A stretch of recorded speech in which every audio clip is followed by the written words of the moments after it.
हाँ बेटा, अपन ने 36 क्वेश्चन होता कर लिए थे, भारी भारी क्वेश्चन। आज अपन आता है क्वेश्चन नंबर 37, ठीक है, भारी क्वेश्चन चल रहे थे। अगला देखो क्वेश्चन क्या, in the Rutherford scattering experiment the number of alpha particle scattered in an angle 60 degree is 12 पर मिनट। हर मिनट में 12 पार्टिकल आपको मिल रहे हैं 60 डिग्री के एंगल पे। हाँ याद है, एक्सपेरिमेंट किया था अपन ने गोल्ड फॉइल, ठीक है। The number of alpha particle per minute scattered at an angle 90 degree will be. तो स्कैटरिंग एंगल दिए हुए और नंबर ऑफ अल्फा पार्टिकल पूछे। देखो अपन ने क्लास में जब इसकी थ्योरी पढ़ी तो हमने ये ग्राफ जरूर बनाया कि कितने एंगल पे कैसे पार्टिकल मिलते। तो अपने को पता पड़ा था कि स्कैटरिंग एंगल जब 0 होता है तो मैक्सिमम अल्फा पार्टिकल मिलते हैं, नंबर ऑफ अल्फा, ठीक है। तो जब 0 एंगल होता है तो बहुत ज्यादा अल्फा पार्टिकल मिलते हैं, और जैसे जैसे एंगल बढ़ता है scattering angle, number of alpha particle कम होते जाते हैं। याद है 20,000 में से एक 180 पे डेविएट हुआ, क्योंकि न्यूक्लियस की साइज बहुत छोटी होती है एटम के अंदर, ठीक साहब। लेकिन अपन ने कोई न्यूमेरिकल रिलेशन नहीं देखा, क्योंकि जरूरत भी नहीं थी, ठीक है बेटा। ये तो हाई फाई क्वेश्चन में आता है, पहली बात तो कोई पूछ नहीं रहा, ये सब बीएससी लेवल की बात है, लेकिन फिर भी अपन करते हैं। क्यों? क्योंकि अपन किसी चीज को छोड़ना नहीं चाहते, ठीक है, क्योंकि modern physics is a very scoring और रफ कैलकुलेशन को मैंने बता ही दिया था। अब यहां पे बात चल रही है number of scattering angle and number of scattered alpha particle, इनके बीच में जो रिलेशन होता है बेटा। अब अपने को एग्जैक्ट रिलेशन से कोई मतलब नहीं है। Number of alpha particle at any angle theta scattering angle is inversely proportional to sin की पावर 4 थीटा बाई 2। ये भैया थीटा इज स्कैटरिंग एंगल, मतलब इनवर्सली प्रोपोर्शनल होता है साइन एंगल ऑफ स्कैटरिंग का हाफ की पावर 4। साइन की power 4 angle of scattering का हाफ के इनवर्सली प्रोपोर्शनल होता है। तो जैसे जैसे स्कैटरिंग एंगल बढ़ता जाएगा नीचे साइन थीटा की वैल्यू बढ़ती जाएगी, और जैसे जैसे साइन थीटा की वैल्यू बढ़ती जाएगी तो मैं बोलता हूं नंबर ऑफ अल्फा पार्टिकल कम आते जाएंगे। बिल्कुल सही बात है। देखो यही तो ग्राफ बना था, जैसे जैसे स्कैटरिंग एंगल की वैल्यू बढ़ती जाएगी वैसे वैसे नंबर ऑफ अल्फा पार्टिकल कम होते जाएंगे। सही बात है, क्योंकि नीचे वाली चीज बढ़ती जाएगी। तो बिल्कुल लॉजिकल रिलेशन है कि साइन की पावर 4 नीचे आना चाहिए, क्योंकि साइन एंगल बढ़ने के साथ बढ़ेगा तो नंबर ऑफ अल्फा पार्टिकल घटेंगे। याद है 180 पे स्कैटरिंग तो लगभग नेग्लिजिबल पार्टिकल है, एक की हुई 20,000 में से, ठीक साहब। अब देखो, अब मेरे को जो काम करना वो देखो, मेरे को दिया हुआ है पहली इंफॉर्मेशन, ठीक है, n1, ठीक है। मेरे को n2 निकालना था, मैं बोल दूं n1 is equal to some constant c, लिख दो some constant c into sine, sorry नीचे आएगा, some constant c 1 upon sine की पावर 4। पहला 60 डिग्री पे है ना, 60 डिग्री पे, तो मैं बोल दूं ये 60 बाई या थीटा 1/2 कर दो, चलो थीटा 1/2 है ना, यहाँ थीटा 1 की वैल्यू 60 लिख दूंगा, और ये कांस्टेंट लगाया बस, और कुछ नहीं करा, इक्वेशन 1। अब सेकेंड आ जाओ, n2 is equal to c 1 upon sine की पावर 4 थीटा 2/2, इक्वेशन 2। अब इक्वेशन 1 डिवाइड बाई 2 करो, तो इक्वेशन 2 डिवाइड बाई 1 करो, इक्वेशन 2 डिवाइड बाई इक्वेशन 1। मेरे को n2 को ऊपर रखना क्योंकि n2 अननोन है मेरे लिए बेटा, this is equation 2 divide by 1। तो यहां से मैं बोल दूं n2 अपॉन n1, n1 तो पता है अपने को 12 पर मिनट दिए, इज इक्वल टू c से c कैंसिल हो गया। अब n2 में साइन नीचे आएगा और n1 का साइन ऊपर आएगा, तो साइन की पावर 4 या 4 ऊपर, चलो साइन की पावर 4 थीटा 1/2 अपॉन साइन की पावर 4 थीटा 2/2, ये आ गया। तो यहां से अब आ जाओ, साइन थीटा 1 पहला एंगल कितना था बेटा, देखो थीटा 1 थीटा 2 कितना दिया, थीटा 7 60 और थीटा 2 90 है, तो बोल दो दिस इज 60 डिग्री बाई 2, ठीक है, की पावर 4 अपॉन साइन की पावर 4 90 डिग्री बाई 2, ये n2 है ना, ये आ गया ये n2, और इधर आ जाएगा n1 आ जाएगा 12 पर मिनट, 12 पर मिनट। याद है पहले वाले जो पार्टिकल थे वो नीचे से n1 उधर भेज दिया, तो 12 अल्फा पार्टिकल पर मिनट मिले, कितने एंगल पे, 60 डिग्री पे, ठीक है, ठीक सर। तो यहां से देखो अब कितना आ जाएगा बेटा, ये 30 डिग्री की वैल्यू 1/2 की पावर 4 हो जाएगी यहाँ, और ये 45 डिग्री 1/√2 की पावर 4 हो जाएगी, इंटू 12 पार्टिकल, तो ये 12 पर मिनट, ठीक साहब। अब यहां से देखो तो ये आ जाएगा 16 और ये 1/4, तो मैं बोल दूं 1/4 आ जाएगा, तो this implies n2 is equal to, यहां देखो 1/16 इंटू ये 4 ऊपर इंटू 12, तो मैं बोल दूं ये 4 बार कट के 3 पर मिनट, तो 3 अल्फा पार्टिकल पर मिनट मिलेंगे आपको। कहां पे 3 अल्फा पार्टिकल पर मिनट मिलेंगे 90 डिग्री में, अगर 60 पर 12 मिले तो। वेरी गुड, तो ये रिलेशन समझ में आया क्या बेटा आपको? ये सब बीएससी में पढ़ते, इसका डेरिवेशन वगैरह सब अभी अपने किसी काम के नहीं है, ठीक है। अब अपन एक आधा क्वेश्चन कहीं अटक जाए तो अपन ने दे दिया, बाकी कोई पूछ नहीं रहा, ठीक है, लीस्ट इंपोर्टेंट बट ठीक है ना। भारी क्वेश्चन करते तो कर लिया अपन ने, कोई बात नहीं। तो सर ये बात समझ में आई। और देखो बेटा ऐसा है कि इंपैक्ट पैरामीटर पे भी होता है, जब बात चल ही रही है तो ratio of impact parameter in gold foil experiment for alpha particle scattering at 60 degree and 120, scattering angle दिया है 60 डिग्री और 120 डिग्री, दो स्कैटरिंग एंगल, दोनों के लिए इम्पैक्ट पैरामीटर है का। हाँ बेटा, तो अपना वो क्वेश्चन उड़ गया था, अपने क्वेश्चन तो पढ़ ही लिया था, अब अपने को सॉल्यूशन लिख रहा हूं बेटा, वापस क्वेश्चन मेरे से नहीं लिखा जाएगा। तो अपने को रेशियो ऑफ इम्पैक्ट पैरामीटर निकालना, रेशियो ऑफ, तो रिलेशन बिटवीन, देखो बेटा, रिलेशन बिटवीन इम्पैक्ट पैरामीटर है ना, impact parameter b and scattering angle theta, ठीक है, थीटा इज, ये होता है इम्पैक्ट पैरामीटर बी है ना, is proportional to cot a. बेटा इसमें भी एग्जैक्ट रिलेशन की जरूरत नहीं, लेकिन अगर चलो के Z E square, sorry Z E square है ना, जेड हो जाएगा ये अपॉन 4 पाई एप्सिलॉन नॉट, वो के लिए आ रहा है epsilon not, kinetic energy of alpha particle, ठीक है, इनटू कोट थीटा बाई 2, ये होता है where theta is scattering angle, ये। तो अभी मेरे इस गार्बेज की कोई मतलब नहीं, मैं बोल दो इम्पैक्ट पैरामीटर का रेशियो, तो b1 अपॉन b2 पूछा था अपने से है ना, और एंगल कितना था 60 और शायद 120 है ना, हाँ, तो यहां आ जाएगा is equal to some constant into cot 60 degree by 2 proportional है upon C cot 120 degree by 2, ठीक है। पहले थोड़ा एनालिसिस करते, अपने रेशियो दिए थे, देख रेशियो में ऑप्शन में क्या था, एक था 3:1, एक था शायद 1:3, और एक था √3:1, और एक नन था, मैं उसको 1:√3 कर देता हूं। अब यार एक बात बता दूं कि जिसका इंपैक्ट पैरामीटर, जैसे स्कैटरिंग एंगल एक 120 था, तो जिसका स्कैटरिंग एंगल ज्यादा, मैं बोल दूं उसका इंपैक्ट पैरामीटर कम होगा। ये जैसे एक 120 से डेविएट हुआ है ना, और एक हुआ 60 से, तो मैं बोल दूं 60 वाले का इंपैक्ट पैरामीटर वो थोड़ा दूर होगा न्यूक्लियस से, और जो 120 वाला वो न्यूक्लियस के करीब होगा, तो 120 वाले का इंपैक्ट पैरामीटर कम आएगा, मैं बोल दूं B2 कम आएगा, B2 विल बी लेस, तो क्या मैं बोल दूं logically B2 will be less than B1, तो जो इंपैक्ट पैरामीटर होगा वो B2 का कम होगा, मतलब हाँ B2 will be less than B1, तो क्या मैं बोल दूं ये कम और ये ज्यादा होगा, तो ग्रेटर देन 1 वैल्यू आएगी, ये गया, तो इन दो में से एक बचा बेटा, वो नन हटा के मैंने ये कर दिया, तो answer will be in between A and C, ठीक सर। तो अब यहां से आ जाओ बेटा, तो B1 अपॉन B2, अब अगर मैं सोल्व करूंगा तो C से C कैंसिल हो गया, और कोट 30 डिग्री, tan 30 का उल्टा, तो tan 30 होता है कितना 1/√3, तो ये √3 हो जाएगा, कोट होता है 1/10, तो 1/10 30, तो tan 30 1/√3, तो ऊपर आ गया √3, कोट 60 होता है tan 60 का उल्टा, तो 1/√3, ये ऊपर चला जाएगा, मैं बोल दूं 3/1 हो जाएगा, 3:1, ये, तो B1 upon B2 is equal to 3:1। Sir समझ में आ गई, तो 3:1 would be the answer, clear है क्या? Okay sir. अब आ जाओ बेटा एग्जाम्पल 39, अब अपने को लिखने पड़ेंगे, तो ये इंपैक्ट पैरामीटर, अब एग्जैक्ट वैल्यू थी इंपैक्ट पैरामीटर की, वो क्वेश्चन क्या था, if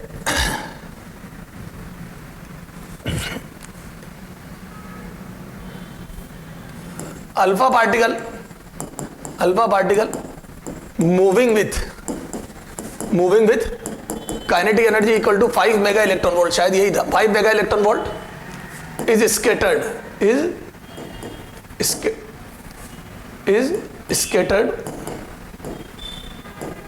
with an angle 90 degree, theta equal to 90 degree in gold foil experiment,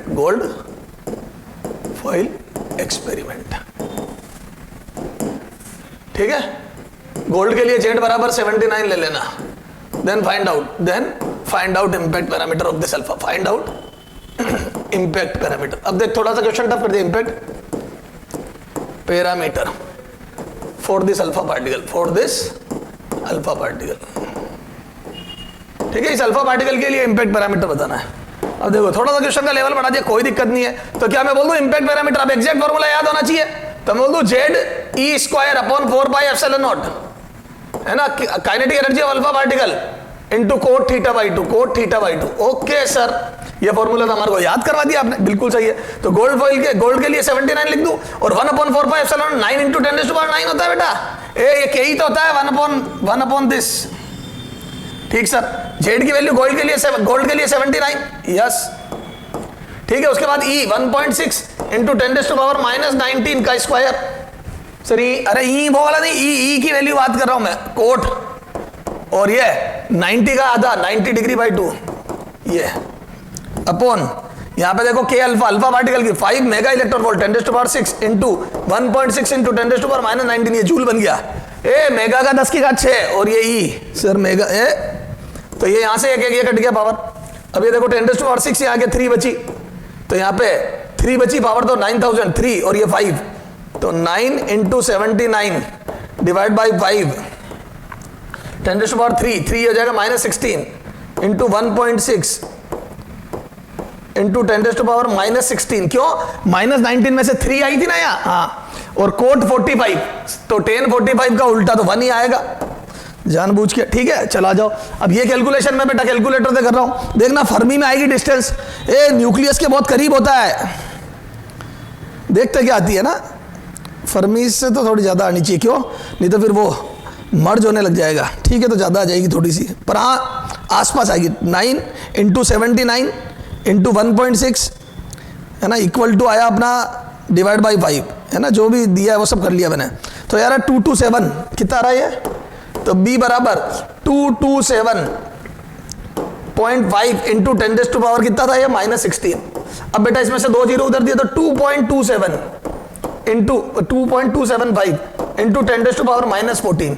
ठीक है, अच्छा रहा थोड़ी सी ज्यादा ही फर्मी से। ठीक है, ये बीट ये इम्पैक्ट पैरामीटर तो लगभग 22 फर्मी के आसपास है, यूं समझ लो ना, 10 22 फर्मी। हाँ, ये डिस्टेंस इतनी है कि न्यूक्लियर फोर्स नहीं लगे, नहीं तो मर्ज हो जाता अट्रैक्ट होके। ठीक है, इसीलिए वो रिपेल हुआ इलेक्ट्रोस्टैटिक फोर्स से। बेटा समझो इस बात को, ए बेटा इसका एनालिसिस भी तो कर मेरे लाल, इसको लिख दो और करके लिख, और यूं ज्यादा समझ में आएगा। 22.75 fermi and this is much more than, है ना, मतलब nuclear force will not act, hence nuclear force will not act, nuclear moral of the force will not act, है ना, इस डिस्टेंस पे विल नॉट एक्ट। इस डिस्टेंस पे nuclear force तो लगेंगे नहीं, और जब न्यूक्लियर फोर्स नहीं लगेंगे तो सिर्फ इलेक्ट्रोस्टैटिक रिपल्शन लगेगा, उससे रिपेल हो जाएगा। क्लियर है सर, समझ में आ गई? ठीक सर,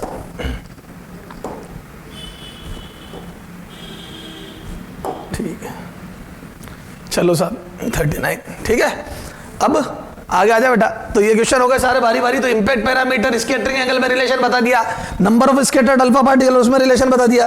अब देखिए कोलिजन पे क्वेश्चन बनता है, वो देख लेते हैं अपन। ठीक है, अगला क्वेश्चन दे, ये कौन सा हो गया बेटा, 39 ना, क्वेश्चन नंबर 40। ठीक है, हालांकि मैं तेरे को डायरेक्ट याद करा था, चल छोड़। अब a moving hydrogen atom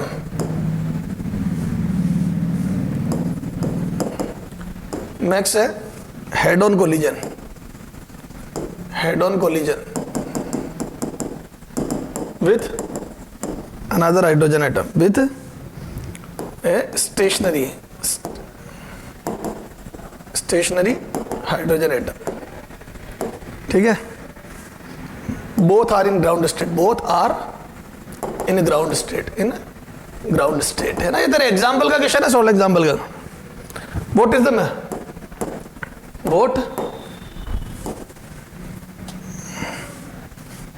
what should be the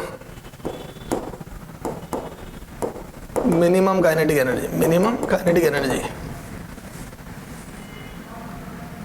of moving hydrogen atom, of moving H atom, so that any one of them,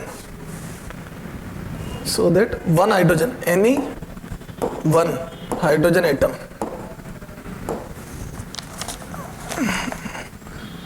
will reach to first excited state, to the excited state. Minimum kinetic energy hydrogen atom की क्या हो, moving hydrogen atom की, कि दोनों में से कोई एक एक्साइटेड स्टेट में पहुंच जाए, चाहे वो 2 में पहुंचे चाहे 1 में, मिनिमम चाहिए मुझे तो। ठीक सर, अब देख बेटा इसको समझते हैं, जैसे क्लोजेस्ट डिस्टेंस ऑफ अप्रोच के क्वेश्चन किया था ना, लगभग वैसा ही है। देखो इधर देख, जैसे एक हाइड्रोजन एटम है, ठीक है, ये यहाँ पे फ्री टू मूव है, क्या ये फ्री टू मूव, ये फिक्स भी कर सकता था मैं, वो भी बताऊंगा मैं तेरे को। फ्री टू मूव, ध्यान से समझना बेटा, फ्री टू मूव, अरे मेरे लाल देखना रे, फ्री टू मूव। और ये दूसरा हाइड्रोजन एटम है, एच एटम, है ना, ये मूवेबल है, ये इसकी काइनेटिक एनर्जी क्या ही जो अपने को निकालनी है, क्या लिख दे बेटा। तो एक हाइड्रोजन एटम है, एक तो फ्री टू मूव है बट इनिशियली एट रेस्ट में रखा, लेकिन हाँ चल सकता है। और दूसरा हाइड्रोजन एटम है जो के काइनेटिक एनर्जी से इनफाइनाइट से मूव करता हुआ आ रहा है, बहुत दूर से। ठीक सर। अब जब जैसे जैसे ये करीब आएगा मेरे लाल, वैसे वैसे दोनों के बीच में रिपल्शन लगेगा, तो इसकी काइनेटिक एनर्जी घटेगी, उसकी बढ़ेगी। Yes sir. ए मेरे लाल सर, दुनिया में बहुत रिपल्शन है। हाँ, लक्षण सुधारो नहीं तो रिपल्शन ही होएगा। हाँ, तो जैसे जैसे करीब आएगा, क्या मैं बोल दूं, दोनों रिपेल होकर इसकी काइनेटिक एनर्जी घटेगी, इसकी बढ़ेगी। बेटा इट इज मूवेबल। अच्छा, लगातार उसमें फोर्स पीछे लगेगा, घटती जाएगी, इसकी बढ़ती जाएगी। क्या मैं बोल दूं, जब तक उसकी काइनेटिक एनर्जी है वेलोसिटी से ज्यादा है, तब तक अंदर जाएगा वो, यानी कि सेपरेशन कम होगा। अरे बेटा, आगे वाले की काइनेटिक एनर्जी से पीछे वाले की जब तक ज्यादा, जब तक सेपरेशन कम होगा। तो मैं बोल दूं काइनेटिक एनर्जी पोटेंशियल में कन्वर्ट होगी, रिपल्शन में कन्वर्ट होगी। इलेक्ट्रॉनों के ट्रांजिशन होने का चांस आया, रिपल्शन लगा दो। ठीक सर। एक समय आएगा जब मिनिमम काइनेटिक या मैक्सिमम पोटेंशियल कब होगी? when both will move with the same velocity, then potential energy, then their separation will be minimum,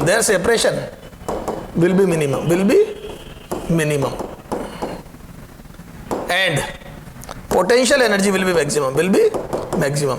मतलब ये वो समय जब सेपरेशन मिनिमम हो जाएगा और मैक्सिमम एनर्जी पोटेंशियल में चली जाएगी और मैक्सिमम रिपल्शन होगा। इस समय ट्रांजिशन हो गया तो हो गया, अदरवाइज नहीं होगा। ठीक सर। तो मतलब वो समय देखते हैं अपन कब होगा। तो क्या मैं बोल दूं, दोनों ये देखो, इनके बीच का सेपरेशन हो गया मिनिमम। ठीक है, और मैं चाहूं तो ये भी निकाल सकता हूं, ये वी डैश से मूव कर रहे है ना, या यूं लिख दो के डैश से मूव कर रहे हैं, के डैश। ये अच्छा, ये एनर्जी दोनों की टोटल करूंगा तो थोड़ी कम होगी इससे, क्योंकि कुछ पोटेंशियल में चली गई, इस केस से कम आएगी गारंटेड। और जो कमी आएगी वो एक्साइट कर सकती है, वो एनर्जी इलेक्ट्रोस्टैटिक पोटेंशियल में चली गई, रिपल्शन में। ठीक सर। तो क्या मैं बोल दूं, from momentum conservation, from P conservation, पहले तो ये के डैश निकालनी पड़ेगी क्या, कंजर्वेशन। हाँ, इनिशियल मोमेंटम कितना है बेटा, तो मैं बोल दूं √2m के, ए पीछे वाले पार्टिकल का प्लस आगे वाले का 0, सिस्टम का ए सिस्टम है ना, ये पूरा सिस्टम है अपना, इसको सिस्टम माना है मैंने, इस पे कोई एक्सटर्नल फोर्स नहीं लग रहा, ये सिस्टम। ठीक सर। ये 0 इज इक्वल टू, मैं बोल दूं इनका √2m k dash plus √2m k dash, this would be the new momentum. तो यहां से आ जाएगा 2m k is equal to twice of √2m k dash. ठीक है, यहां से 2m से 2m गया, तो यहां से कितना आ जाएगा बेटा, k डैश बराबर k/4।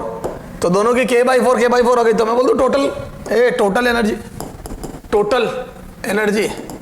Total kinetic energy after collision, चल छोड़ इतनी रामायण मत लिख। तो मैं बोल दूं टोटल काइनेटिक एनर्जी कितनी हो गई, hence total k is equal to 2k dash is equal to twice of k/4।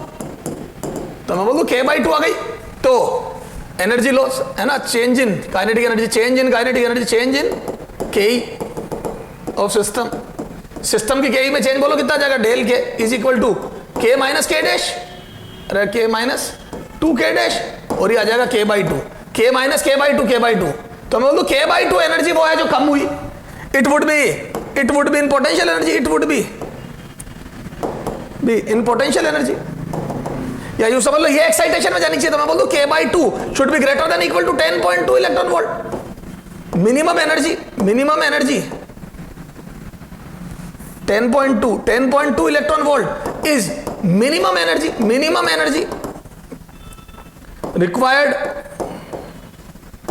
To excite electron of hydrogen atom.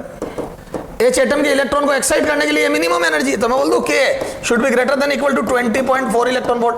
कम से कम 20.4 इलेक्ट्रॉन वोल्ट एनर्जी होनी चाहिए हाइड्रोजन एटम की, मतलब काइनेटिक एनर्जी होनी चाहिए अगर आपको इलेक्ट्रॉन को एक्साइट करना है तो।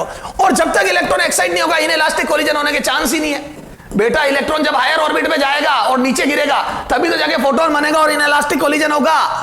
तो for inelastic collision minimum kinetic energy of one moving hydrogen atom should be 20.4 electron volt.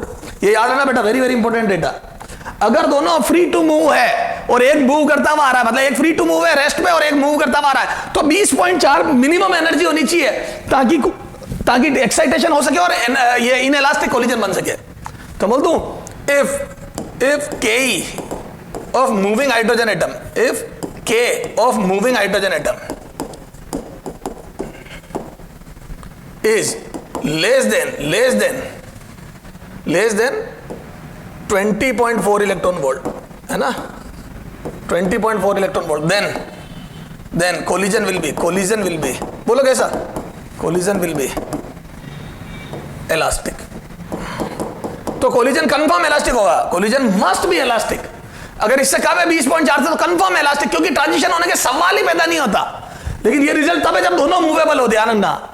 अगर एक फिक्स हो तो 10.2 ही आ जाएगा, अगर दूसरा फिक्स हो, ये सामने वाला फिक्स हो, हाइड्रोजन एटम फिक्स, हालांकि ये प्रैक्टिकली पॉसिबल नहीं फिक्स हो, तो 10.2 में इनएलास्टिक कोलिजन होना चालू हो जाएंगे, ट्रांजिशन होना चालू हो जाएगा। सर समझ में आ गई, क्लियर है? जैसे एक क्वेश्चन करते हैं, ये देखो कितने हो गए थे क्वेश्चन पीछे। सर ये तो बड़ी जबरदस्त बात बताई। तो ध्यान रखना, अगला फिक्स है या मूवेबल है, इस पर डिपेंड करेगा कितनी मिनिमम एनर्जी चाहिए। 40, ठीक है, 41 है ना। ऐसे हीलियम को भी He+ को भी वैसे ठीक है 41, ठीक है। एन इलेक्ट्रॉन, ये देख क्वेश्चन तेरे मॉड्यूल का ही है, वही डेटा लेते हैं सारे।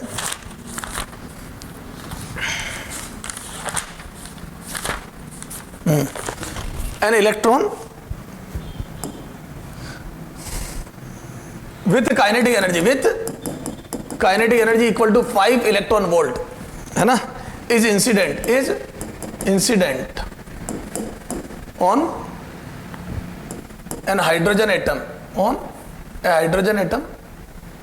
on a hydrogen atom in ground state,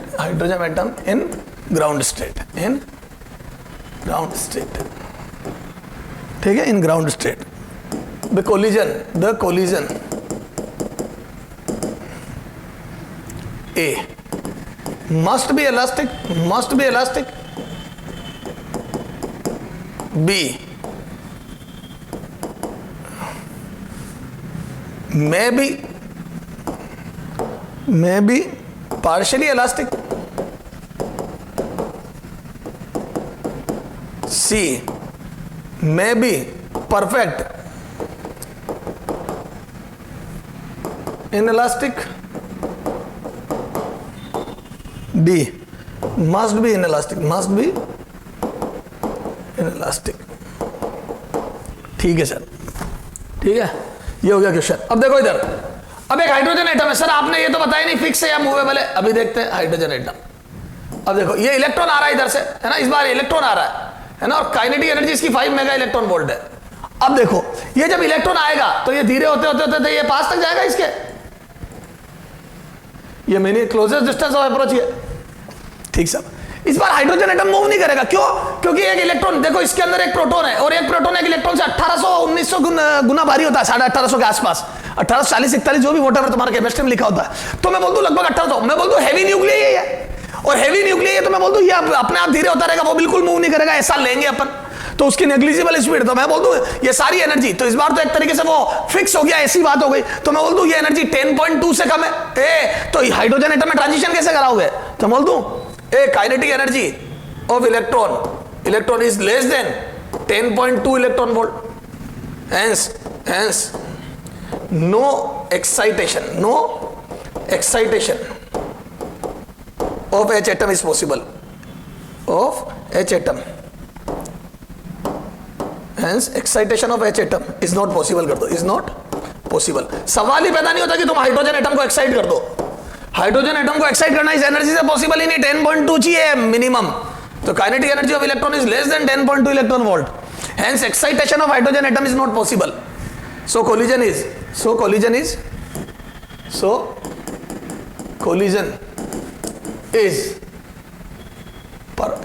elastic. Inelastic होने का सवाल, elastic. Collision must be elastic. सवाल ही पैदा नहीं होता कि तुम इनएलास्टिक या पार्शियली इलास्टिक, तो मस्ट बी इलास्टिक, ठीक है। तो कोलिजन कंफर्म इलास्टिक है, 100% गारंटी, ठीक है। हाँ अब सुनो, अगर इसी में 10, ये 5 की जगह अगर मैं 10.2 कर दूं तो तो आप ये नहीं बोलोगे must be in perfect in elastic की 10.2 लॉस हो जाएगी, नहीं, मे भी इलास्टिक हो सकता है ट्रांजिशन नहीं हो और हो सकता है हो, और होगा तो सारी 10.2 लॉस लूज हो जाएगी in the terms in heat या फोटोन। तो क्या मैं बोल दूं 10.2 अगर एग्जैक्ट एनर्जी इसकी अगर 10.2 होती इन प्रीवियस क्वेश्चन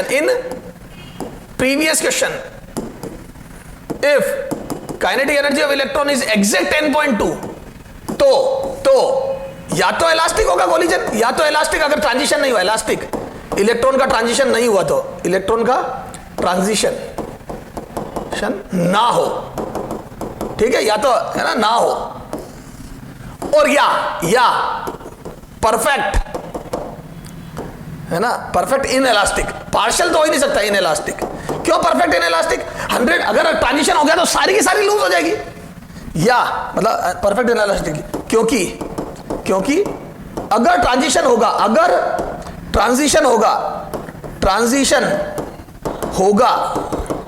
तो 100% लॉस, तो 100% एनर्जी लॉस, 100% लॉस होगा। 10.2 का 10.2 बचेगी कुछ नहीं, तो बोल दो या तो 100% लॉस होगा या बिल्कुल नहीं होगा, ठीक है। तो या तो होगा ये या तो होगा परफेक्ट इनइलास्टिक कोलिजन या होगा परफेक्ट इलास्टिक कोलिजन, है ना, पार्शियल होने का सवाल ही पैदा नहीं होता, ठीक है। तो क्या केस बना, मे बी इलास्टिक कोलिजन में भी, है ना। Moral of the story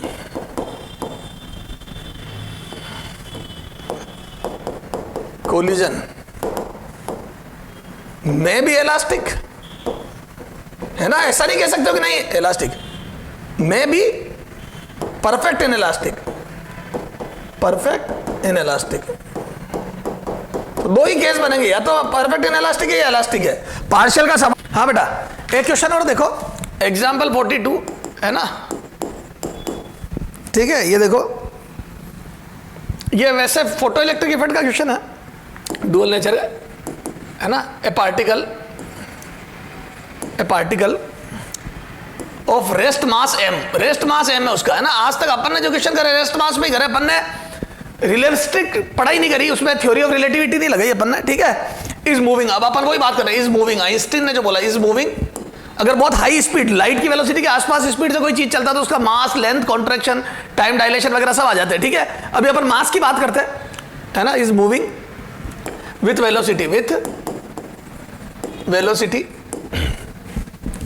v equal to 5c/6, find the mass of particle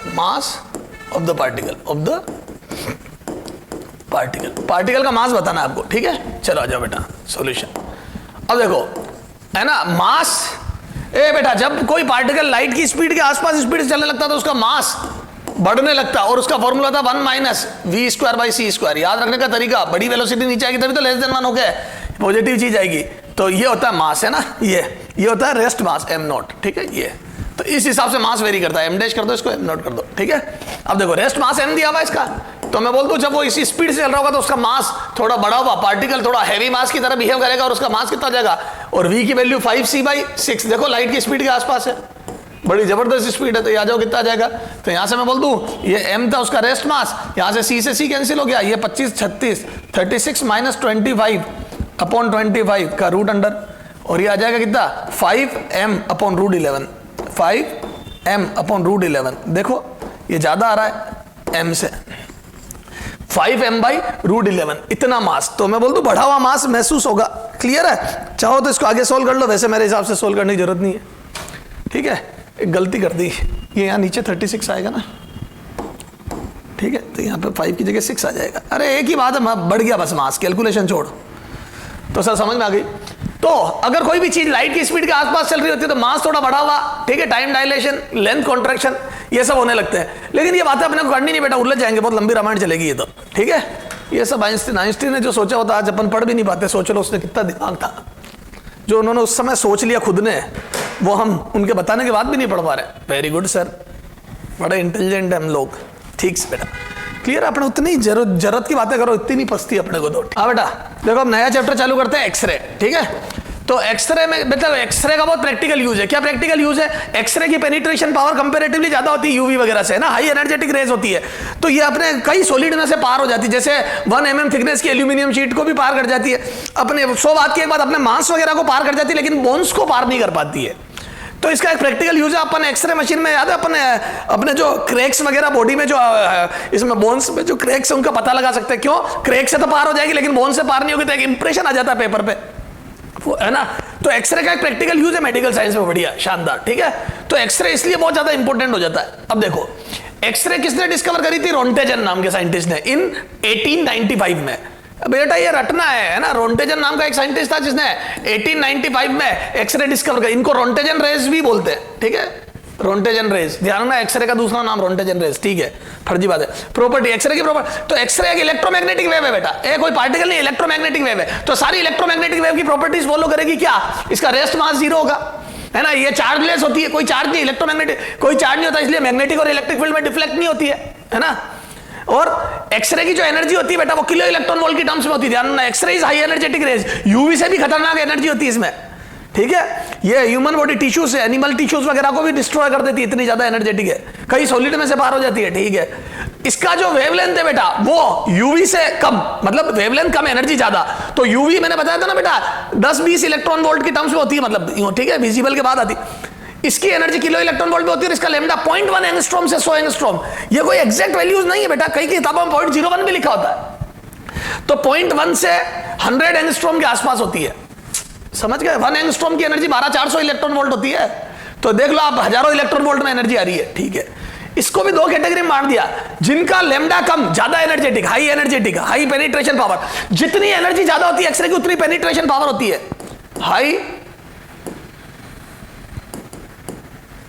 high क्या टी लिख रहा हूं यार, हाई पेनिट्रेशन पावर, ट्रेशन पावर। तो इनकी पेनिट्रेशन पावर ज्यादा होती है, ठीक है। इनको हार्ड एक्सरे बोलते हैं 0.1 से 10 को। ध्यान रखना 2 कैटेगरी मार दिया, 0.1 से 10 और 10 से 100। ये हार्ड एक्सरे, ये सॉफ्ट एक्सरे, कम एनर्जेटिक थोड़ी सी, है ना, कंपैरेटिवली लेस एनर्जेटिक,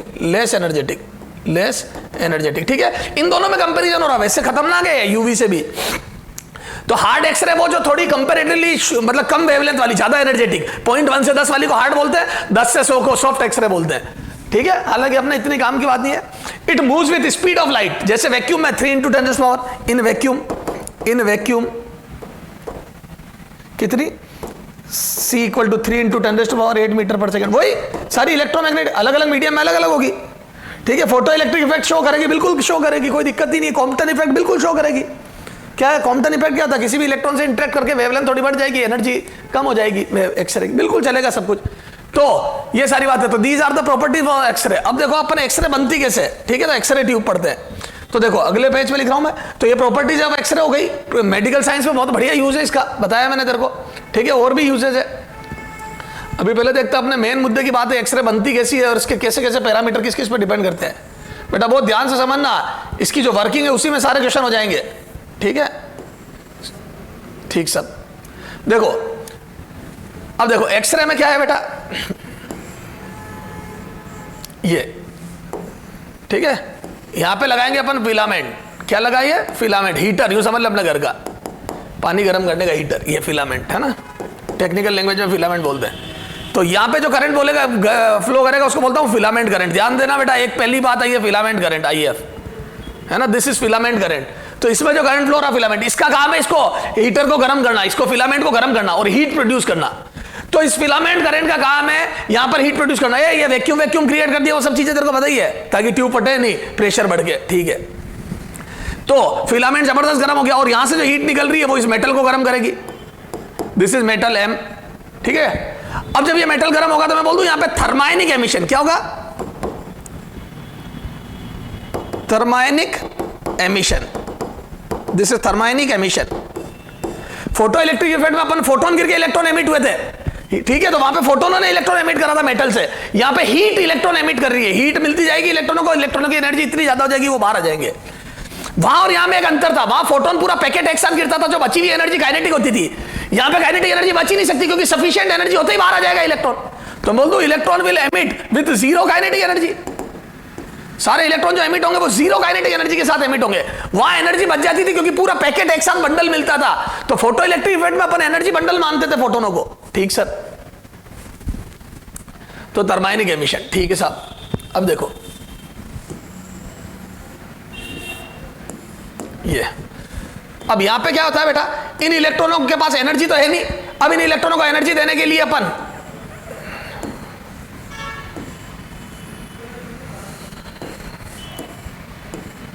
ठीक है ना ये,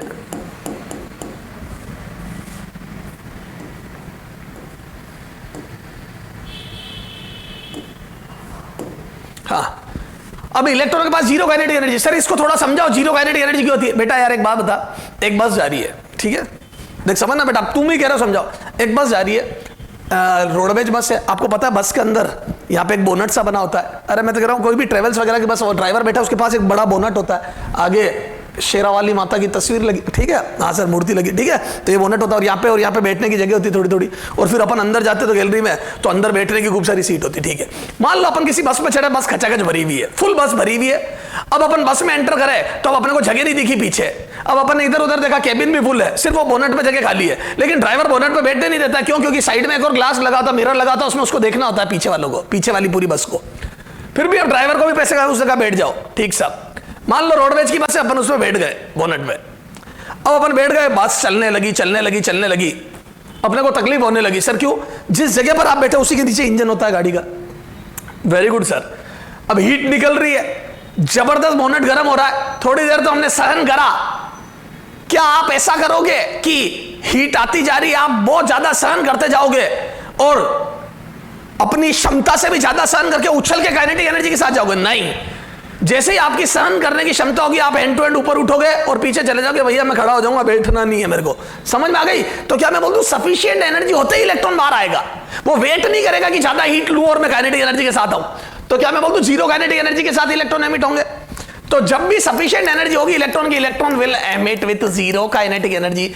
सर बहुत अच्छा एग्जांपल था सर, सब समझ में आ गया। तो अब बेटा रोडवेज की बस में बैठो तो ध्यान देना बेटा, ठीक है, बोनट पे मत बैठना, ठीक है। अब देखो, अब इलेक्ट्रॉनों को एक्सेलरेट करना है, क्योंकि यही वो इलेक्ट्रॉन है जो ये इसको बोलते हैं टारगेट मेटल। क्या बोलते हैं बेटा इसको? Target metal. Target metal. Sir क्यों बोलते हैं इसको टारगेट मेटल? यही हमारा टारगेट और यहीं से एक्सरे बनानी है। This is the metal which will produce X-ray.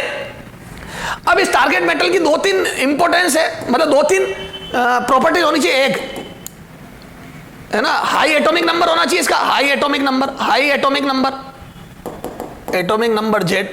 तो इस टारगेट एटम का हाई एटॉमिक नंबर होना चाहिए। सर क्यों?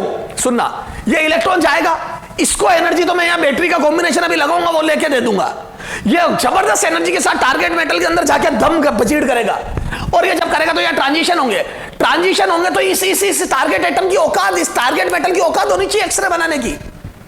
तो क्या मैं बोल दूं, इस टारगेट मेटल के अंदर वो एबिलिटी होनी चाहिए एक्सरे प्रोड्यूस कर सके। सर समझ में नहीं आया? इधर आ बेटा, समझ में नहीं आया तो जैसे हाइड्रोजन एटम है, हाइड्रोजन एटम में इलेक्ट्रॉन को तेने अंदर वो तेरा वो उधर से जो इलेक्ट्रॉन आया, ये एक्सेलरेटेड इलेक्ट्रॉन, जिसको मैं अभी मैं एक्सेलरेट करूंगा, ये आके धमीड़ करता है हाइड्रोजन। यहां मैंने हाइड्रोजन भर दिया, वहां यहां पे हाइड्रोजन भर दिया मैंने, यहां मान लो ये हाइड्रोजन ले लिया, देख क्या होगा।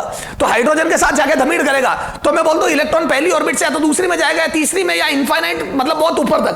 तो मैं बोल दूं ज्यादा से ज्यादा 13.6 इलेक्ट्रॉन वोल्ट एनर्जी निकाल सकता है, और बहुत ऊंचा चला गया तो भी ऊपर से नीचे गिरेगा तो 13.6। तो क्या मैं बोल दूं हाइड्रोजन एटम कभी 13.6 से ज्यादा एनर्जी दे ही नहीं सकता।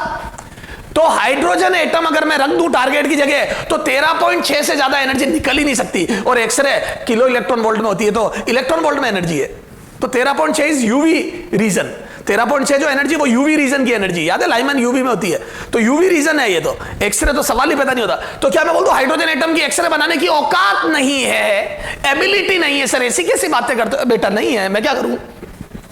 तो मैं बोल दूं हाइड्रोजन एटम के अंदर जो ट्रांजिशन है, मैं बोल दूं energy released by atom having less value of Z, value of Z. जिन एटम की वैल्यू लेस होती है, जेड की वैल्यू लेस होती है, वो है ना energy release by atom is not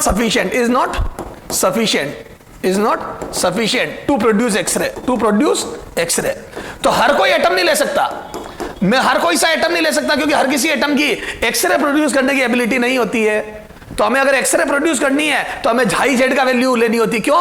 क्योंकि आपको पता है -13.6 Z square by n square electron volt. हालांकि यहां ये लगेगा नहीं, लेकिन हाँ एक आइडिया तो लगा सकता हूं मैं, एग्जैक्ट वैल्यू, क्योंकि बोहर मॉडल नहीं है यहाँ एटम का जेड ज्यादा और इलेक्ट्रॉन भी बहुत है, तो यहां अलग है, मोडुलस लो बाद में पढ़ूंगा मैं। तो क्या मैं बोल दूं, जब जेड ज्यादा होगा तो हर लेवल की एनर्जी बढ़ जाएगी, तो ट्रांजिशन में एनर्जी डिफरेंस बढ़ने लगेंगे। यस सर, तो यहां पे एनर्जी डिफरेंस बढ़ने लगेंगे। क्लियर है क्या? तो high value of atomic number होनी चाहिए, so that X-ray can be produced by the atom, by the target metal. तो एक्सरे प्रोड्यूस करने के लिए आपका भी ताकतवर होना बहुत जरूरी है। समझ गए सर? समझ में आ गई? ठीक है। Second high melting point. High melting point, इस मेटल का हाई मेल्टिंग पॉइंट होना चाहिए। Melting point high melting point क्यों होना चाहिए सर? अगर हाई मेल्टिंग पॉइंट नहीं हुआ और मान लो यहां पे हीट आई, वो एक्सरे प्रोड्यूस हुई, तो कुछ तो बाहर निकल जाएगी, कुछ ये खुद भी तो एब्जॉर्ब करके गर्म होगा। अरे मेटल भी तो गर्म होगा, इसके एटम भी तो मोशन करने लगेंगे, जिगजैग मतलब तो गर्म होने लगेगा, तो वाइब्रेशंस होने लगेगा, तो हीट बढ़ने लगेगी, तो ये मेल्ट होकर नीचे नहीं गिर जाएगा अगर मेल्टिंग पॉइंट लो हुआ तो। नहीं होता कई बार डेयरी मिल्क अपन गाड़ी में भूल जाते हैं गर्मी के दिनों में, फिर हाँ सर चाट के है ना। तो हाई मेल्टिंग पॉइंट होना चाहिए ताकि एक्सरे जब प्रोड्यूस और मेटल जब गर्म हो, टारगेट मेटल, तो मेल्ट आसानी से ना हो पाए।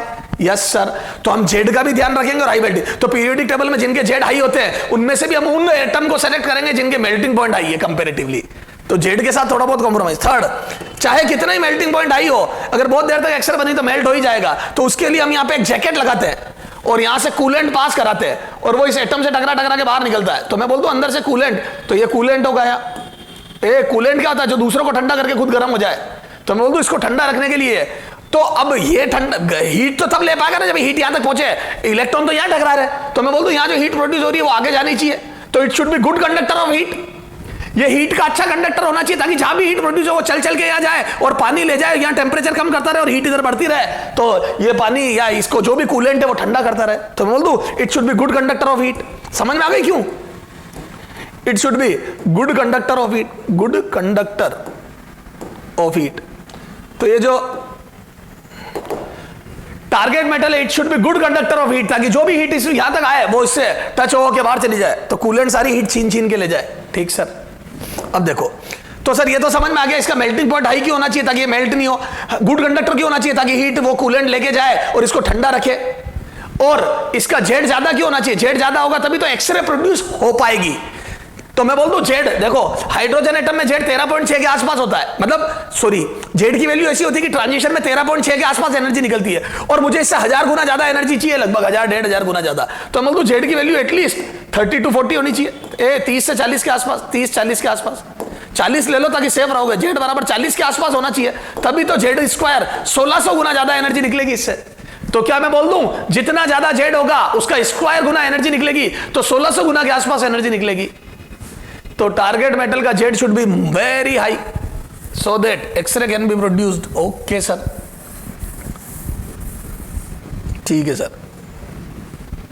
तो ये अब सर यहां पे चलो हमने टारगेट तो तगड़ा ले लिया, एक्सरे प्रोड्यूस कर सकता है, पर प्रोड्यूस करवाने की औकात भी तो होनी चाहिए इलेक्ट्रॉन की। तो टारगेट मेटल की औकात है एक्सरे प्रोड्यूस करने की, अब इलेक्ट्रॉन के अंदर वो एबिलिटी होनी चाहिए कि एक्सरे प्रोड्यूस करवा सके। आओ इसमें एनर्जी डाले, आओ इसे भगत सिंह बनाए, आओ इलेक्ट्रॉन को भगत सिंह बनाए, भगत सिंह बनाए। तो अब इलेक्ट्रॉन को अपने को भगत सिंह बनाना है। ठीक सर, तो यहां पे मैंने लगाया क्या बेटा? A grid of battery. ए भैया a grid of battery, grid of battery, combination of battery. ये ए बेटा 3 इडियट मूवी नहीं देखी क्या? याद है लास्ट में वो जब बारिश होती है और उस अपनी बेटी को वो क्या नाम वायरस वो ले जा नहीं पाता है हॉस्पिटल, वायरस वो प्रोफेसर साहब, तो याद है वो रेंचो बैटरियां मंगवाता है सबसे, तो वो गाड़ी में से याद है खूब सारी कॉम्बिनेशन ऑफ बैटरी बनाता है वो लाइट, क्योंकि वहां पे आपको कंप्यूटर भी चलाना, खूब सारी लाइट भी चलानी, तो आपको हाई वोल्टेज चाहिए। तो जब हाई वोल्टेज चाहिए तो अपन एक बैटरी हाई वोल्टेज की नहीं लेते, उसको हैंडल करना मुश्किल होता है, एक group of battery series combination of battery लगाते हैं। तो ये निशान होता है अपना सीरीज कॉम्बिनेशन, 10th क्लास में पढ़ा होगा ये सीरीज कॉम्बिनेशन। ठीक है, तो ये group of battery, this is called accelerating voltage. इसको क्या बोलते हैं बेटा? इसका टेक्निकल नाम क्या है बेटा? क्वेश्चन बनना चालू हो जाएंगे अभी। एक्सेलरेटिंग वोल्टेज, ध्यान देना यहां से। तो दो बातें, एक बैटरी है जो एक्सेलरेट करेगी इलेक्ट्रॉन को, एक बैटरी है जो फिलामेंट को गर्म करेगी। देयर आर टू बैटरीज, एक फिलामेंट, इसलिए मैंने यहां पे वोल्टेज नहीं लिख के फिलामेंट करंट लिख दिया। तो जब भी फिलामेंट करंट बोले समझ लेना ये वाला करंट है, जब भी एक्सेलरेटिंग वोल्टेज बोले समझ लेना ये वाला वोल्टेज है। दो बाइफरकेट कर दिए मैंने, एक्सेलरेटिंग वोल्टेज वो कर दिया, फिलामेंट करंट ये कर दिया। ये सब समझ में आ गई। अब ये जो इलेक्ट्रॉन ये एक्सेलरेट होंगे, दम दम जा जाके टकराएंगे, तो ये इलेक्ट्रॉन बचीड़ बचीड़ बचीड़ बचीड़ जाके उस टारगेट मेटल पे टकराएंगे। और ये 45 पर इंक्लाइंड है टारगेट मेटल, तो क्या मैं बोल दूं ये जो एक्सरे प्रोड्यूस होगी ये परपेंडिकुलर मूव करेगी। रिफ्लेक्शन के लो 45 बाई 45 पे गई तो खुद से परपेंडिकुलर हो जाएगी, तो चांसेस है 40 सॉरी इस पे जाने के। तो अगर ये बिल्कुल परफेक्ट समझ गए क्या, तो एक्सरे 90, तो यहाँ पे एक एक्सरे विंडो बना दी जहां से एक्सरे बाहर आएगी। यहाँ अपना हाथ रख दो, तेरे एक्सरे की फोटो वो आ जाएगी, हाथ में क्रैक है या नहीं है। नहीं पड़ेगा तो बेटा क्रैक ही क्रैक आ जाएंगे, ध्यान रखना, पड़ेगा तो नहीं आएंगे। तो अब देखो ये एक्सेलरेटिंग वोल्टेज इलेक्ट्रॉन को जा जाके एक्सेलरेट करेगा। अब ये जो पोटेंशियल डिफरेंस है आपने इलेक्ट्रोस्टैट में पढ़ा था, if potential difference, if potential difference, applied potential, if applied potential difference, applied potential difference is V accelerating, then ये क्या होता है, यूनिट चार्ज को मूव करने में work done, then work done to move e charge है ना, electron का चार्ज ये ना, चार्ज विल बी, बोलो will be W equal to e V accelerating. तो चूंकि यहां एक्सेलरेटिंग वोल्टेज है तो यहां देखो ये इधर माइनस है, तो यह इलेक्ट्रॉन को इधर से धक्का लगेगा, ये माइनस है, और यहां प्लस है तो ये इलेक्ट्रॉन यहां अट्रैक्ट होगा, तो इलेक्ट्रॉन दम दम दम, तो V वोल्टेज ये यूनिट चार्ज को मूव करने में वर्क डन हो गया, V एक्सेलरेटिंग, तो EV this is work done to move e charge. और बोल दो it would be in the form of kinetic energy, in the form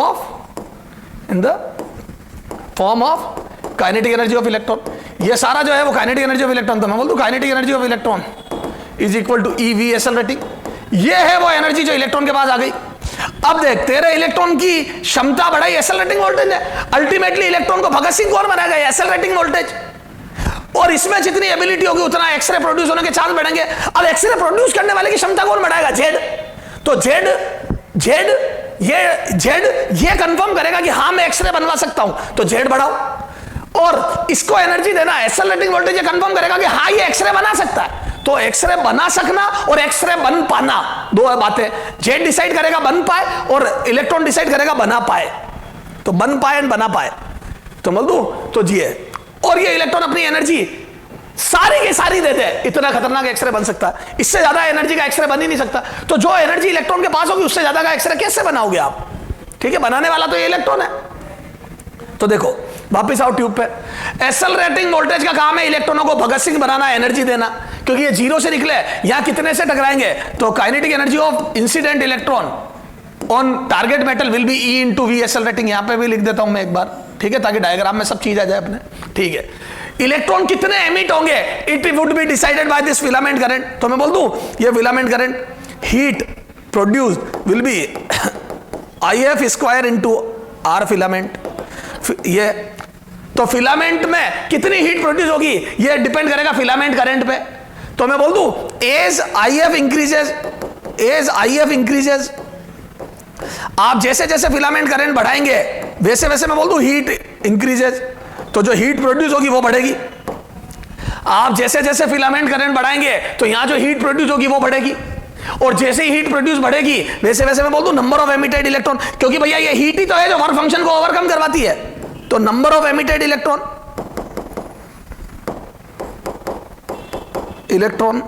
will increase, ये है ना, वेरी वेरी इंपॉर्टेंट। तो फिलामेंट करंट विल डिसाइड कितने electron,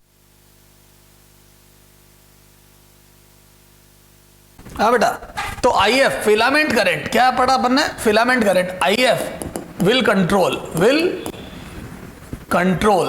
the number of emitted electron, क्या thermionic emission से नंबर ऑफ एमिटेड इलेक्ट्रॉन, ठीक है। तो जो ये फिलामेंट करंट है वो कितने एमिटेड इलेक्ट्रॉन एमिट होंगे उसको कंट्रोल करेगा।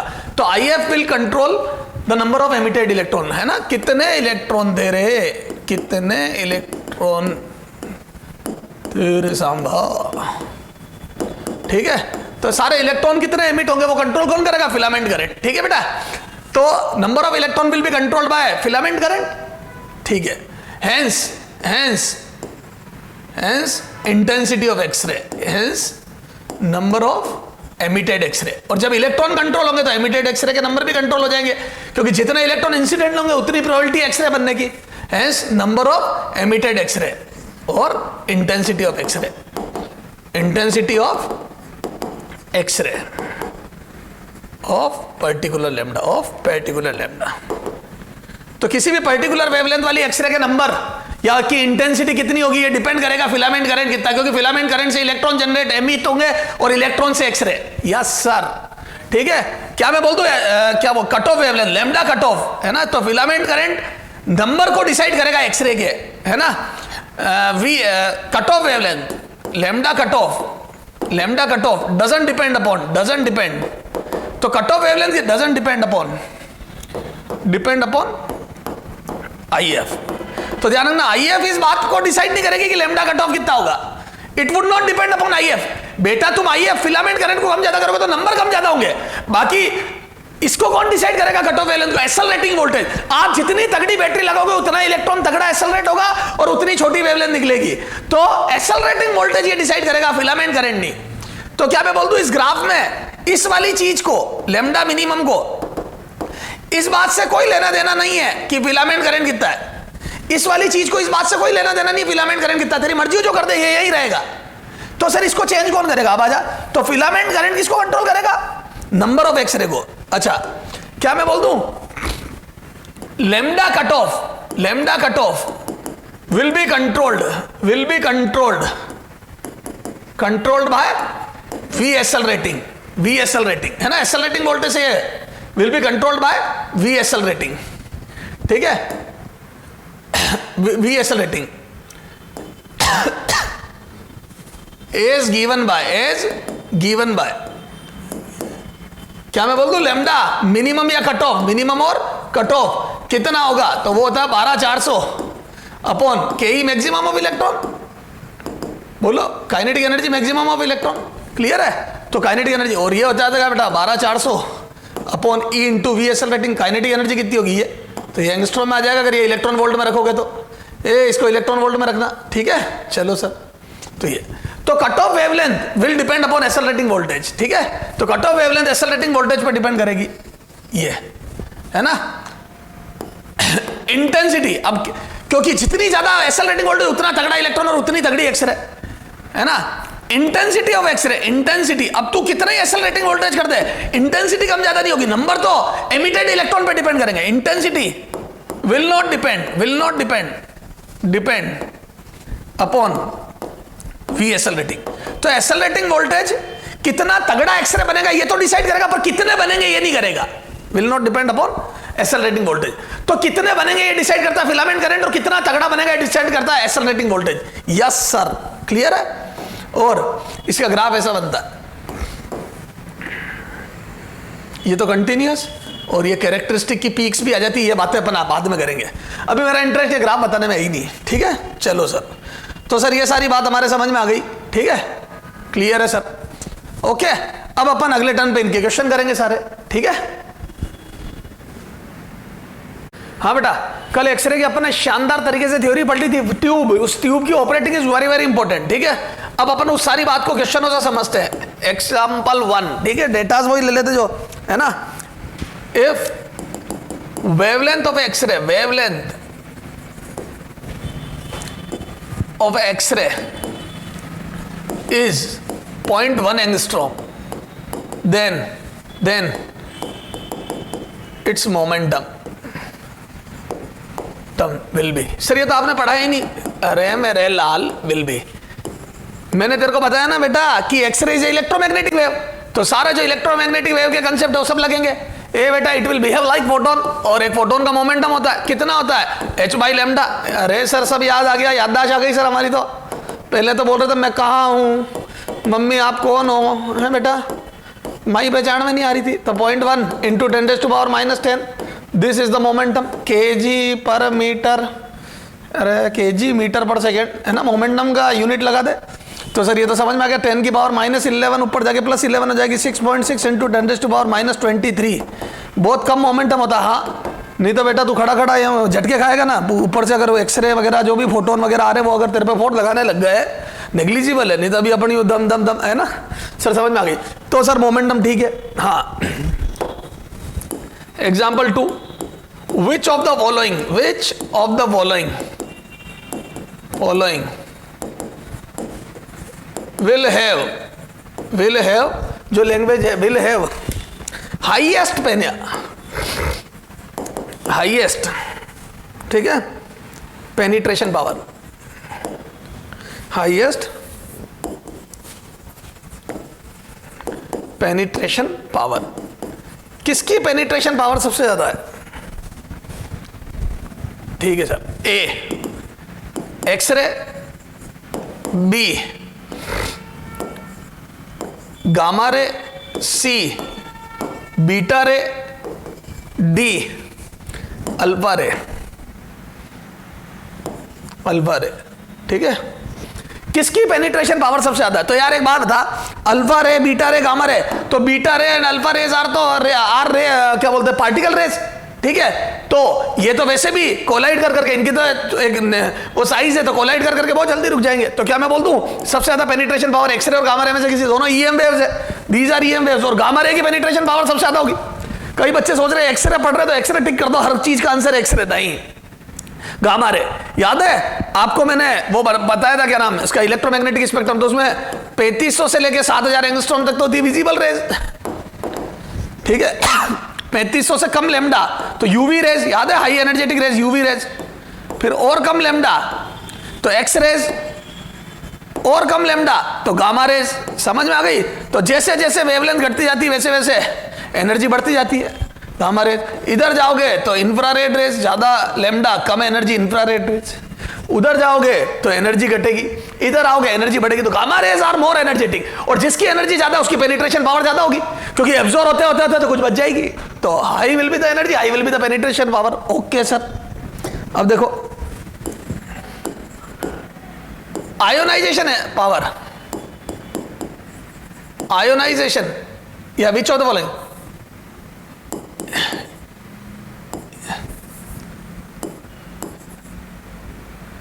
which of the following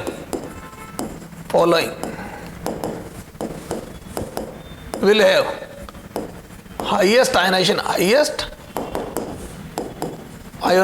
power?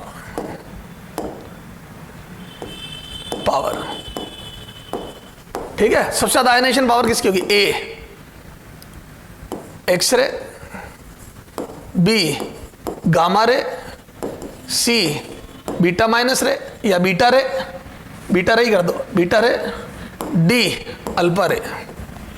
ठीक है, तो इस बार अल्फा पार्टिकल की सबसे ज्यादा होती है आयनाइजेशन पावर। सर कैसे? अल्फा पार्टिकल पे He प्लस पर डबली आयनाइज्ड है। ए बेटा डबली आयनाइज्ड है, तो अल्फा क्या होता है बेटा? He प्लस प्लस, और जो डबली पॉजिटिवली चार्ज है वो जिसके पास से गुजरेगा उसके इलेक्ट्रॉन छीन लेगा। इलेक्ट्रॉन छीनने की क्षमता है, क्योंकि बेचारा न्यूट्रल होना चाहता है, तो जहां से ज्यादा वहां से फट इलेक्ट्रॉन छीनता है। तो ये आयोनाइज करने की सबसे ज्यादा क्षमता है। तो आयोनाइजेशन एनर्जी सबसे ज्यादा, या आयोनाइजेशन पावर सबसे ज्यादा अल्फा की होती है, फिर बीटा की होती है, और सबसे कम गामा की होती है। चार्ज पार्टिकल आयोनाइज तगड़े करते हैं। ये तो जब गिरेगी गामा रे किसी इलेक्ट्रॉन पे तो उसको उठा के फेंकेगी, ये तो पास से निकलेगी तो खींच के ले जाएगी साथ में। क्लियर है क्या? तो इनकी बच ग्रेटर होती है। इसे पढ़ा है तुमने कंपेरिजन? ठीक है सर। अच्छा अगला जाओ। हाँ, which of the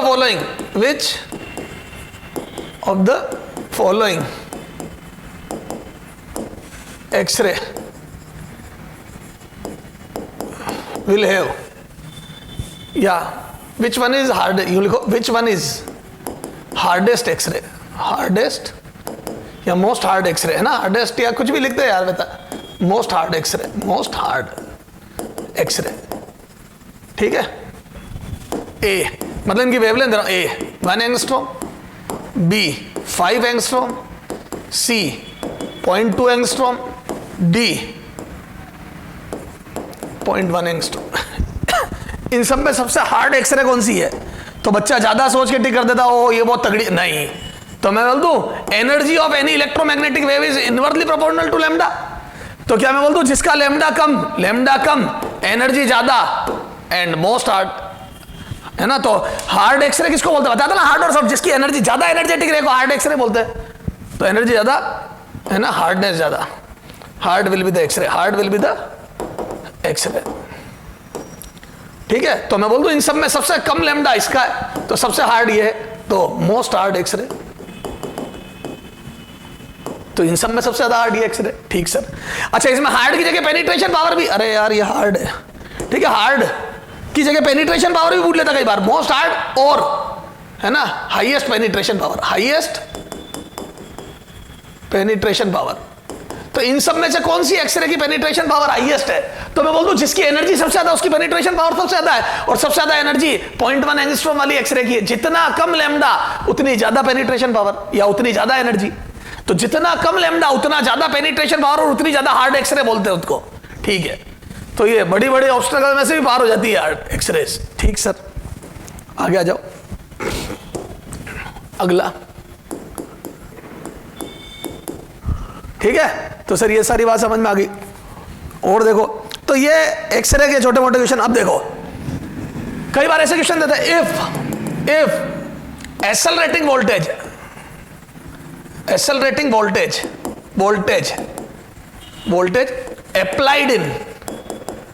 applied in X-ray tube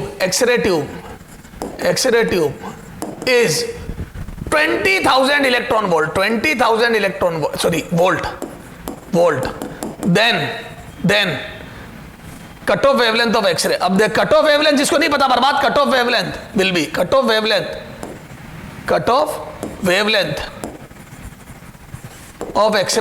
of X-ray will be तो जो एक्सरे एमिट होगी उसकी कट ऑफ वेवलेंथ कितनी होगी। ओके सर, आ जा, मैं ऑप्शन नहीं दे रहा हूं, कर ले सॉल्यूशन सर। तो याद है कट ऑफ वेवलेंथ, और उसमें याद थोड़ा सा बेसिक से बताता हूं, याद है इलेक्ट्रॉन के पास एनर्जी इतनी आती है, तो this is the kinetic energy maximum of electron, के ई मैक्सिमम।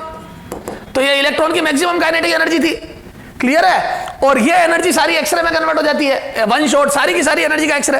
तो बोल दो लैम्डा कट ऑफ, तो एक्सरे की energy is equal to energy of X-ray. ए बेटा सबसे तगड़ी, तो सबसे तगड़ी याद है एक्सरे वो होती है जिसमें सारी एनर्जी एक शॉट में कन्वर्ट हो जाती है। तो यहां से मैं बोल दूं 12400 अपॉन एनर्जी कितनी एक्सरे की, तो ये आ जाएगा E इंटू वी एक्सेलरेटिंग। तो यहां से आ जाएगा बेटा 12400 अपॉन 20,000 इलेक्ट्रॉन वोल्ट, ये आ जाएगा एंगस्ट्रॉम। तो ये कितना आ जाएगा बेटा 0.62। तो ये आ जाएगा lambda cut off is equal to 0.62 angstrom. ये तो 0.62 angstrom would be the cut off wavelength of emitted x ray.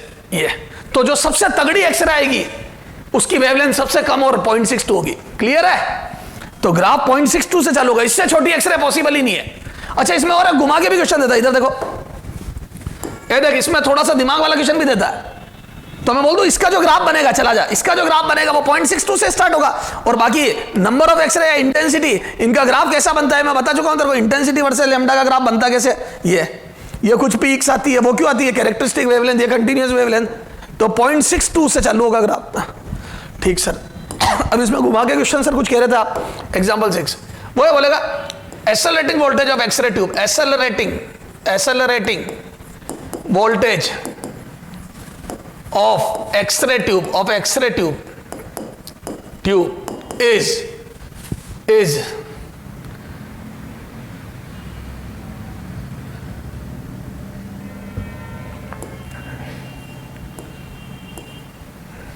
31 kilovolt. Then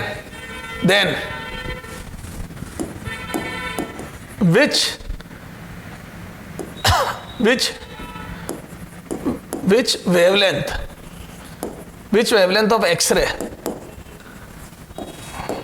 will not be produced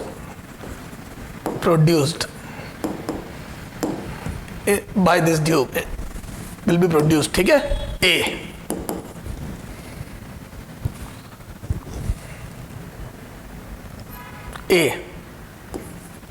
0.32 2 angstrom, B 0.6 angstrom, C 1 angstrom, D 1.5 angstrom. इनमें से कौन सी एक्सरे प्रोड्यूस नहीं होगी? ठीक है साहब, आ जाओ। अब ये थोड़ा घुमा के क्वेश्चन दे दिया बेटा, अब बच्चा उलझ जाता है। देखो सुनना, क्या मैं बोल दूं जब भी एक्सरे का एक्सपेरिमेंट होता है तो सबसे तगड़ी एक्सरे या सबसे कम वेवलेंथ वाली, तो कट ऑफ वेवलेंथ कितनी होती है पता है तेरे को? Cut off lambda cut off is equal to 12400 upon energy of X-ray is equal to eV accelerating, जितनी इलेक्ट्रॉन की काइनेटिक एनर्जी, सबका एक्सरे बना दो। इससे छोटा या इससे तगड़ा एक्सरे आप बना ही नहीं सकते, इससे छोटी वेवलेंथ नहीं बना सकते एंगस्ट्रॉम में। चलो आ जाओ, तो ये आ जाएगा 12400 अपॉन 31000 इलेक्ट्रॉन वोल्ट, है ना? एनर्जी इलेक्ट्रॉन वोल्ट में रख दी दिया, तो एक्सेलरेटिंग वोल्टेज 31000 है। देखो 31000 इलेक्ट्रॉन वोल्ट, जैसे ही डिवाइड करा ये एंगस्ट्रॉम में आंसर आ जाएगा, ये इलेक्ट्रॉन वोल्ट में रखा। ठीक है, चलो आ जाओ। तो जैसे मैंने डिवाइड करा बेटा, तो कितना आ जाएगा? ये 0.4 है ना, यही आ रहा ना, 0.4 एंगस्ट्रॉम। तो क्या मैं बोल दूं ये जो ट्यूब मैंने काम में ली है, इसमें 0.4 एंगस्ट्रॉम से छोटी एक्सरे बन नहीं सकती। अरे कौन बनाएगा? बनाने वाला तो इलेक्ट्रॉन है, और इलेक्ट्रॉन में एनर्जी डालने वाला एक्सेलरेटिंग वोल्टेज है। इससे तगड़ा इलेक्ट्रॉन हो नहीं सकता और इससे छोटी एक्सरे बन नहीं सकती। तो क्या मैं बोल दूं ये जो ग्राफ है वो 0.4 से स्टार्ट होगा? ए बायोलॉजी 0.4 एंगस्ट्रॉम से स्टार्ट होगा, इससे छोटा लेमडा आ नहीं सकता, सवाल ही पैदा। तो 0.4 से छोटा एक्सरे कभी नहीं आ सकता। सॉरी, ये तो आएंगे, मतलब 0.4 से छोटा एक्सरे कभी नहीं आ सकता। बड़े तो आएंगे, ये एमिट होगा, ये होगा, ये होगा। ये कहां से लाओगे? 0.2 का एक्सरे एमिट करना है तो 62 किलो वोल्ट एनर्जी होनी चाहिए। ट्यूब एक्सरे एक्सेलरेटिंग वोल्टेज की वैल्यू होनी चाहिए 62 किलो वोल्ट। वोल्टेज लगाओ, मतलब आधा है तो डबल वोल्टेज। समझ गए? 0.4 से छोटा एक्सरे नहीं आएगा। 100 बात की एक बात सर समझ में आ गई? There would not be any X-ray having wavelength less than 0.4. ठीक है, अब इसका उल्टा क्वेश्चन, एग्जांपल साथ उल्टा। If cut off wavelength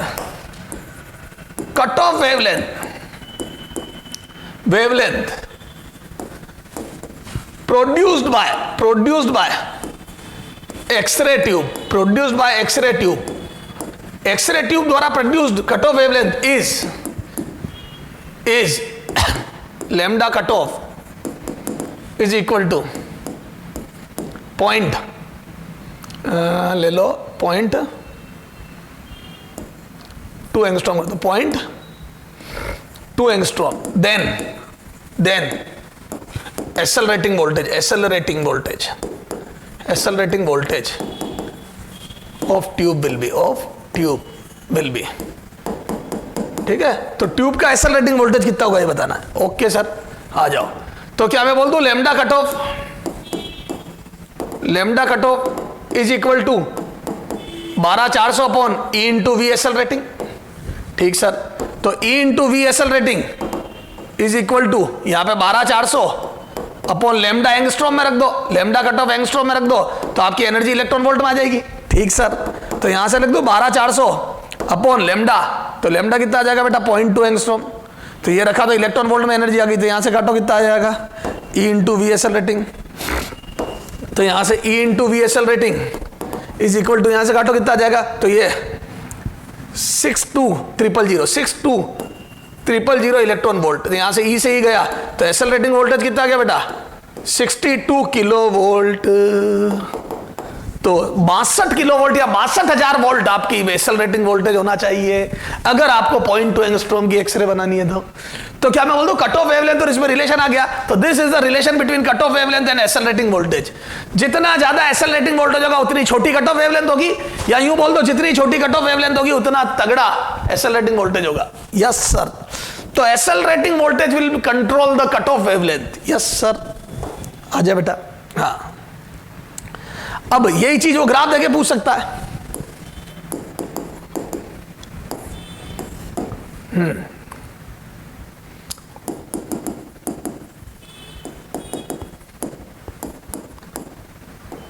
जैसे अभी मैं कंटिन्यूअस वेवलेंथ ही बना रहा हूं, क्योंकि मैंने कैरेक्टरिस्टिक बताई नहीं तो मैं बना नहीं रहा हूं। या चल बना देते हैं, पर ध्यान मत देना इस पे, ये पीक पे ध्यान मत दे, क्योंकि अभी इसका ज्ञान हमारे को कम है। ठीक है, तो अभी मैं इसको नहीं छेड़ रहा हूं ना, इन पीक्स को, क्योंकि इसकी अभी हमारे को नॉलेज नहीं है। ठीक है, अच्छा, एक दूसरा ग्राफ ये बना,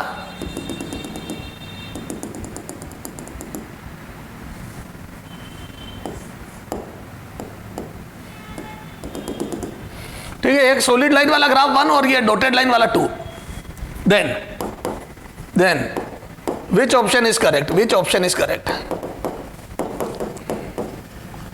है ना। ये दो ग्राफ है, सॉलिड और ये ए, है ना। सॉलिड वाले को 1 ग्राफ बोला मैंने और डॉटेड वाले को 2। A I filament 1 is equal to या is greater than I filament 2, है ना। B I filament 1 is less than I filament 2। C V accelerating voltage 1 is greater than V accelerating voltage 2. D V accelerating voltage 1 is less than V accelerating voltage 2. ये चार option दिए बेटा, दो accelerating voltage में comparison के और दो filament current में। ठीक साहब, अभी तो देखना बेटा, क्या मैं बोल दूं जो एक्सेलरेटिंग वोल्टेज है ये और ये, तो मैं बोल दूं एक्सेलरेटिंग वोल्टेज 2 का ए इधर कट ऑफ वेवलेंथ है, सॉरी ये कट ऑफ, ये लेमडा का ग्राफ था यार, ग्राफ तो लिखा ही नहीं मैंने। This is lambda versus intensity curve. ठीक है, तो क्या मैं बोल दूं कट ऑफ वेवलेंथ जो पहले में आई लेमडा 1 कट ऑफ से लेमडा 2 कट ऑफ ज्यादा छोटी है, ये तो लेमडा 1 से लेमडा 2 कट ऑफ ज्यादा छोटी है। This cut off wavelength is lesser than this cut off wavelength, तो मैं बोल दूं lambda 2 cut off is less then lambda 1 और वो ज्यादा कट ऑफ छोटी है, तो क्या मैं बोल दूं एनर्जी ऑफ या मैक्सिमम एनर्जी ऑफ 2 एक्सरे, है ना। 2 की एक्सरे की एनर्जी ज्यादा होगी 1 से। बेटा सेकेंड ट्यूब में या सेकेंड एक्सपेरिमेंट में एनर्जी कट ऑफ एनर्जी ज्यादा आ रही है, तो मैं बोल दूं एक्सेलरेटिंग वोल्टेज, अरे यूं कर दो, and e V accelerating is equal to 12400 upon lambda cut off, तो मैं बोल दूं इसके लिए एक्सेलरेटिंग वोल्टेज 2 का ज्यादा होगा, accelerating voltage is inversely proportional to lambda, तो मैं बोल दूं एक्सेलरेटिंग वोल्टेज 2 में ज्यादा होगा। और वैसा ही बात है बेटा, तेने ट्यूब का पोटेंशियल बढ़ाया होगा तभी तो कट ऑफ वेवलेंथ घटी है। जितना पोटेंशियल बढ़ाओगे ट्यूब का उतनी कट ऑफ वेवलेंथ छोटी होती जाएगी, क्योंकि उतना तगड़ा इलेक्ट्रॉन टकराएगा और जितना तगड़ा टकराएगा उतनी तगड़ी एक्सरे, और जितनी तगड़ी एक्सरे उतना कट ऑफ कम, तो बोल दो एक्सेलरेटिंग वोल्टेज 2 का ज्यादा है। सर फिलामेंट करंट याद है मैंने बताया था, filament current number of X-ray control करता है। ए याद कर वो कल का डायग्राम, फिलामेंट करंट जितना ज्यादा उतनी हीट प्रोड्यूस होगी, थर्माइनिक एमिशन बढ़ेगा, उतने ज्यादा इलेक्ट्रॉन एमिट होंगे और उतनी ज्यादा एक्सरे बनेगी। लेकिन अभी यहां नंबर सेम दिया, देखो इंटेंसिटी सेम दी आगे, ये तो शुरू में कर है ना, तो मैं बोल दूं इंटेंसिटी सेम है, तो आई इंटेंसिटी ऑफ 1 ग्राफ बराबर इंटेंसिटी ऑफ 2, दोनों एक्सपेरिमेंट में इंटेंसिटी सेम, वेवलेंथ की इंटेंसिटी सेम आ रही है, इसका मतलब सेम एक्सरे बनी है, नंबर सेम है, यानी कि इलेक्ट्रॉन सेम एमिट हो रहा है, यानी कि फिलामेंट करंट सेम है, क्योंकि इलेक्ट्रॉनों को एमिट करने वाला फिलामेंट करंट है, तो IF1 बराबर IF2। Filament current will be equal, क्योंकि फिलामेंट करंट ही हीट प्रोड्यूस करके इलेक्ट्रॉन एमिट करेगा, तो दोनों बार एक्सपेरिमेंट में फिलामेंट करंट वो सेम। यस सर, तो इंटेंसिटी ऊपर नीचे कर्व को करेगा फिलामेंट करंट और इस कट ऑफ वेवलेंथ को आगे पीछे करेगा एक्सेलरेटिंग वोल्टेज। क्लियर है? चलो सर एक फिलामेंट करंट वाला क्वेश्चन देता हूं, एग्जांपल 8, ये देख,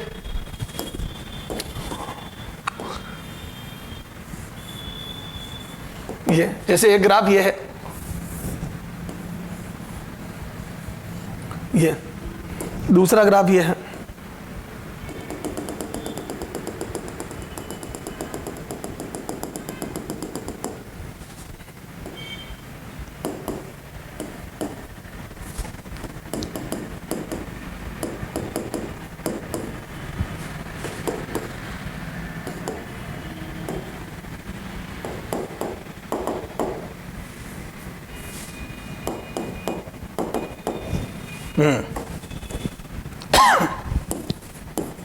for given graph